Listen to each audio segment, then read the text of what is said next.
And George Ado Jr. has joined me with the latest in sports. George. It's a very good weekend to look forward to. I know. Super weekend, especially what we saw last night. And congratulations once again to the Black Stars B.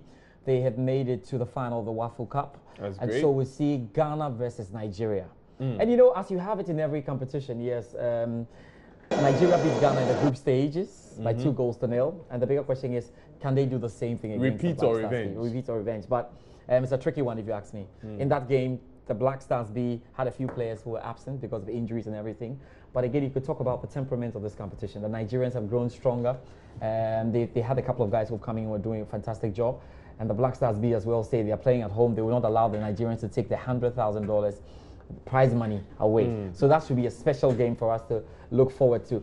That will be on the side of the Waffle. But when we talk about the CAF Champions League, we'll be finding out which 4 teams make it into the semi-finals of the 2017 CAF Champions League, and quite a number of teams in there.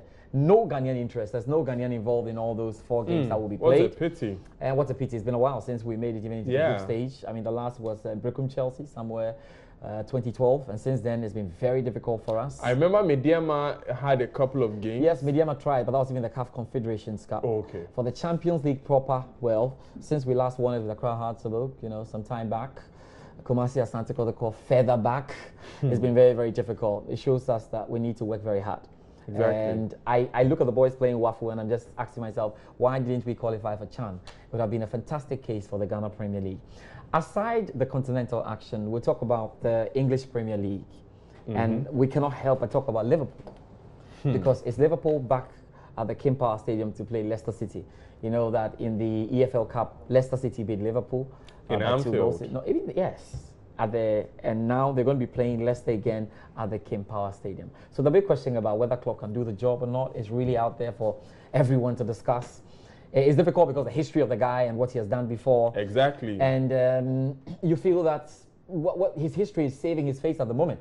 But the statistics are really poor. Let's see if he can improve it. After all the talk, guys, it's just 4 matches. I mean, not so many games already done in the EPL. Exactly, so but you know the EPL, the EPL is not really like Spanish La Liga where if you drop 2 points, you may lose there. Yeah. But because there's a lot of competition, a lot of big clubs might drop points. I agree. But I mean, remember that season where Rafa Benitez came so close. Rafa and Benitez it's because Brendan Rodgers also came very, very close. Yeah, exactly. And it's because Liverpool had lost 2 games. Yes, 2 games. And he drew about 11 matches. I understand so, I mean... Margin so close to call, you feel. But these boys have to prove everybody wrong. They've got to do that against Leicester City. It won't be an easy game. Do you know what I think? What do you think? I think that Klopp will learn from what happened. I thought Klopp would have learned from the first season since he joined the EPL. He didn't learn them. He didn't learn the second season. Touche. I don't know if he's going to learn. Okay, let's see. Let's see if maybe he learns. But I do think at least with Leicester, you will learn from what happened during the week and come back strong. I hope so. Liverpool, we pray you win. Chelsea plays Stoke City. Now, that's a very difficult game, depending on which Stoke City turns up on the day. If it's a Stoke City that played against Manchester United, then Chelsea have a difficult job because of what we saw them do against Arsenal. They drew goalless with Arsenal at the Stamford Bridge. I call them a beatable Arsenal. These are the matches to look forward to. I don't expect too many surprises. Manchester United are away to Southampton, often a difficult game, but to get the result. Man City up against Crystal Palace. It's Arsenal. Arsene Wenger is weaving magic again. He's won the last 2 games. I call the Chelsea win. The Chelsea draw a win. Okay. Because, you know, Arsenal have been losing their last 6 years. So that's where you go. And he beat Doncaster Rovers by 1-0. Yeah. It's all going up there for Arsenal. So Arsenal up against West Brom. These are the games we look forward to. But of course, the Ghanaian interest as usual. Swansea City, we're looking out for Jordan Ayew. We have one in Brighton, right? We have Brighton. In West Ham, we're also looking out for Andre Ayew. And let's pray for Christian Atsu at Newcastle. Newcastle, he's doing well. He's doing well. I expect him to get another goal. Christian, go ahead. Let's get into La Liga and look at the fixtures we have for the weekend. Now, I don't know what's happening to Real Madrid. Maybe Benis can explain better when she comes over to do interactive. I'm not too sure. But we thought, I need to give a stone to Oreku Sapon. Tell me. Oreku Sapon of Joy Sports. Yes, I'm for yes. Exactly. On the transfer deadline. He came and he said that... Did he have a striker? No, he came and he said that Barca will do well in the La Liga, but he's not sure about the Champions League. And that Real Madrid is too early to tell. Yeah. And it's been exactly that. I think it's too early. But the point is that, okay, Barcelona playing well, they're winning games.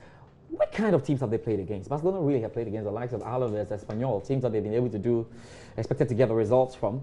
Real Madrid Espanyol is not a walk in the park. It's been always. If you look at the results they've had, even though it's a bit derby, Real Madrid have had fairly difficult teams to play with. They played against Sevilla. They played against Valencia. They played against Levante. So these are teams that will give you worries. But I was very worried, especially when they lost to Real Betis at home by 2-1. Now that's the problem. And the key problem going into the season was, do they have a striker? Do they have a striker if there's no Cristiano Ronaldo, who is more like a makeshift striker? Don't seem to have a striker. Really? Benzema, not really. Benzema? Bale.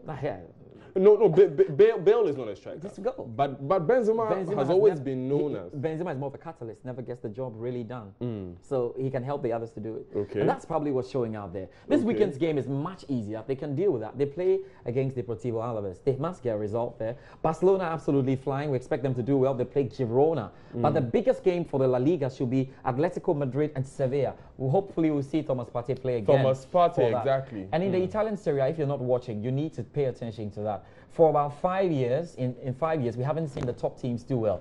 AC Milan are winning, Inter Milan are winning, Juventus are winning, Napoli are, Lazio are. This season's Italian Serie A will be very interesting, and we'll be finding out just how the guys go out there to do the job. Packed weekend, George. Packed weekend, and I love it. I love it. I'm still waiting to see you at the cooking competition. I'm cooking. During the Joy Prime meeting in Ghana Fair. It's Banku and... Banku?